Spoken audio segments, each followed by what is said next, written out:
60 రోజుల్లో మీతో ఇంగ్లీష్ అద్భుతంగా మాట్లాడిస్తాం. వెంటనే కాల్ చేసి జాయిన్ అవ్వండి.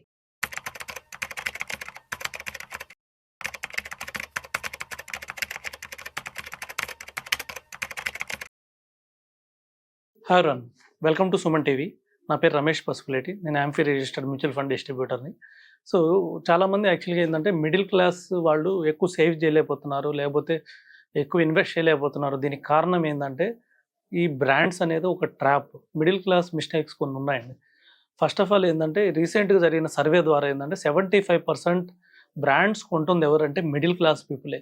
అంటే నార్మల్గా ఎవరైనా బ్రాండ్స్ అంటే ఫోన్స్ కానివ్వండి, లేకపోతే వెహికల్స్ కానీ అందరూ ఏమనుకుంటారంటే ఓన్లీ రిచ్ పీపులే కొంటారు, మిడిల్ క్లాస్ వాళ్ళు కొనలేరు అనుకుంటారు. కానీ రీసెంట్ జరిగిన సర్వేలో తెలిసింది ఏంటంటే 75% మిడిల్ క్లాస్ పీపుల్ ఏం చేస్తున్నారంటే లోన్ ద్వారా బ్రాండ్స్ ఇన్వెస్ట్ చేస్తున్నారు. చాలామంది యాపిల్ ఐఫోన్ వాడేది కూడా మిడిల్ క్లాస్ పీపులే. అలాగే బ్రాండెడ్ బైక్స్ కానివ్వండి, సో బ్రాండెడ్ కార్స్ కానీ మిడిల్ క్లాస్ వాళ్ళు ఏం చేస్తున్నారంటే ఈఎంఐ రూపంలో ఇన్వెస్ట్ చేస్తున్నారు. ఈఎంఐ రూపంలో ఇన్వెస్ట్ చేసి మళ్ళీ ఆ లైఫ్ స్టైల్కి తగ్గట్టు మళ్ళీ మారడానికి కొద్దిగా అప్పులు చేయడం, లేకపోతే ఉన్న శాలరీలో మొత్తం అమౌంట్ని ఇన్వెస్ట్ చేయడం. సో ఈ బ్రాండ్స్లో ఇన్వెస్ట్ చేయడం ద్వారా మొత్తం లాస్ అవుతున్నారు. మెయిన్ థింగ్ ఏంటంటే చాలామంది ఎక్కువ ఇన్వెస్ట్ ఎందుకు చేయాలంటే ఇవాళ ఎందుకు ఇన్వెస్ట్ చేస్తున్నాం, మన దగ్గర 100 రూపీస్ ఉంది, ఎందుకు ఇన్వెస్ట్ చేయాలంటే ఫ్యూచర్లో అది 200, 300, 500 రూపాయలు అయిన తర్వాత ఆ అమౌంట్ని తీసుకొని మనం ఖర్చు పెట్టుకోవడానికి, అంటే బెటర్ ఫ్యూచర్లో మనం బాగా ఉండడానికి, బాగా ఖర్చు పెట్టుకోవడానికి, బాగా లైఫ్ స్టైల్ ఉండడానికి మనం ఇవాళ సాక్రిఫైస్ చేసి ఇన్వెస్ట్ చేస్తాం. కానీ దీనికి రివర్స్గా ఈఎంఐ వర్క్ చేస్తుంది. అంటే మనం ఫ్యూచర్లో వచ్చే ఇన్కమ్ని ముందే లోన్ తీసుకొని ఇప్పుడే ఫోన్ కానీ లేకపోతే వెహికల్ కానీ వాడడం వల్ల ఏమవుతుందంటే మనం ఫ్యూచర్లో వచ్చే ఇన్కమ్ కూడా ఇప్పుడు డిస్కౌంట్ చేసి మనం ఒక బ్రాండెడ్ ఐటమ్స్ వాడుతున్నాం.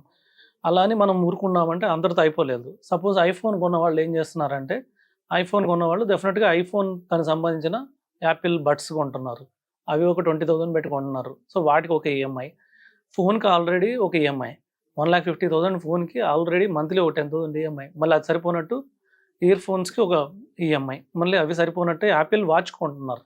యాపిల్ వాచ్ కూడా ఒక 30,000 ఉంది, మళ్ళీ దానికి ఒక ఈఎంఐ. సో ఇవన్నీ సరే యాపిల్ కొన్నాము, ఇవన్నీ కొన్నాము, సో వీటితో సరిపోయిందంటే లేదు, వీటికి ఒక బ్రాండెడ్ షర్ట్ వేయాలి, ఇవన్నీ వాడతా మళ్ళీ మామూలు షర్ట్ వేస్తే ఎలా ఉంటుంది, బాగుండదు అని చెప్పేసి ఒక బ్రాండెడ్ షర్టు ఇవన్నీ వేసుకొని నార్మల్గా నడిచి వెళ్తే బాగుండదు, లేదా బస్సులో వెళ్తే బాగుండదు అని చెప్పేసి ఒక కాస్ట్లీ బైక్ కానివ్వండి, కాస్ట్లీ కార్ కానివ్వండి, ఇలాంటి డెఫినెట్గా కంటిన్యూస్గా ఏమవుతుందంటే లైఫ్ స్టైల్ ఉన్న దాంట్లో జీవించకుండా సో అప్పు తీసుకొని ఎక్కువగా జీవించడం ద్వారా మిడిల్ క్లాస్ వాళ్ళు ట్రాప్లో మొదలు పెడుతున్నారు. తర్వాత వీటికి అడిషనల్ ఇన్కమ్ ఎక్కడి నుంచి రావాలనేది అది ఆలోచించకుండా వచ్చిన శాలరీలో మొత్తం ఇలా ఖర్చు పెట్టేసి ఫ్యూచర్లో గోల్స్ కావాల్సిన ఫ్యూచర్ చిల్డ్రన్ గోల్స్ కానివ్వండి, లేకపోతే వాళ్ళ రిటైర్మెంట్ గోల్స్ కానీ ఇవేం పట్టించుకోకుండా ఈ ట్రాప్లోకి వెళ్ళి అప్పుల్లో కూరుకుపోతున్నారు. ఈ తర్వాత ఈ అప్పులు కట్టుకోవడంతోనే జీవితం మొత్తం అయిపోతుంది. సో అందుకని చెప్పేసి కంపల్సరీగా దీనికి మనం ప్రణాళిక ప్రకారం ఇన్వెస్ట్ చేయాలి. సో ఫస్ట్ ఆఫ్ ఆల్ ఏంటంటే ఈ బ్రాండ్స్ అనేదాన్ని, ఈ పదంని వదిలించుకోవాలి మనం. సో మనకున్న దాంట్లోనే మనం జీవించాలి. అంటే సపోజ్ ఒక 15,000 రూపాయల నుంచి 10,000 రూపాయల్లో కూడా మంచి ఫోన్స్ ఉన్నాయి, హ్యాపీగా అవి తీసుకోవచ్చు. అలాగే వెహికల్స్ కూడా 2 లక్షల వెహికల్ తీసుకునే బదులు హ్యాపీగా 50,000లో కూడా మనం ఒక మంచి డీసెంట్ వెహికల్ తీసుకోవచ్చు. లేకపోతే సెకండ్ హ్యాండ్ వెహికల్ కూడా మనం 50,000లో తీసుకోవచ్చు, లేదంటే 25,000లో కూడా వస్తాయి. సో అలా మనకు తగ్గట్టు మనం చూస్ చేసుకోవాలి. అలాగే బ్రాండెడ్ షర్ట్స్ కానివ్వండి, branded shirts suppose branded American Tourister కానివ్వండి, లేకపోతే ఇలా మంచి బ్రాండెడ్ షర్ట్స్ మనకు ఉన్నాయి, పీటర్ ఇంగ్లాండ్ కానివ్వండి, వీటన్నిటిని 5,000 రూపాయలు పెట్టి బ్రాండెడ్ షర్ట్, బ్రాండెడ్ బ్యాగ్స్ ఇవి వాడే బదులు మనకి జూడియోలోకి వెళ్తే 500 రూపీస్ నుంచి 700 రూపీస్లో మంచి షర్ట్ దొరుకుతుంది, డీసెంట్ షర్ట్.